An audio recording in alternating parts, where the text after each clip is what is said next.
మనకు ప్రాణమైన వారు మనకు దూరమైనప్పుడు ఆ జ్ఞాపకాలు ఒక కొత్త బాధ్యతను మన భుజాల మీద మోపుతాయి.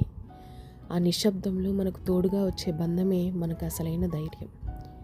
కన్నీళ్లు మన కళ్ళని తడుపుతున్నప్పుడు ఒక చిన్నారి నవ్వు మనల్ని మళ్ళీ బ్రతికిస్తుంది. మనుషుల మధ్య అంతరాలు ఎన్నున్నా ఒకరి కోసం ఒకరు నిలబడాలనే ఆరాటం ముందు ఏదీ సాటిరాదు. విధి మనల్ని విడదీసినా ప్రేమ మనల్ని మళ్ళీ ఏకం చేస్తుంది. మనకంటూ ఎవరూ లేరని అనుకున్న చోటే ఒక కొత్త బంధం చిగురించి శూన్యంలా మారిన మన జీవితాన్ని వెలుగులతో నింపే ఒక అద్భుతమైన యూనివర్స్గా మారుస్తుంది. అవర్ యూనివర్స్ మనకు నేర్పే అసలైన సారాంశం ఇదే.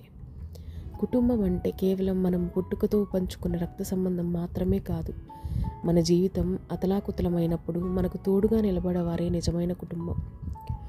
ఒక విపత్తులో ఉన్నప్పుడు కూడా ప్రేమతో నిండిన ఒక కొత్త ప్రపంచం మొదలవుతుందని ఈ కథ మనకు గుర్తు చేస్తుంది. ఇదే ఈ కొరియన్ డ్రామా యొక్క కథ. మరో సిరీస్తో రేపు కలవనా మరి.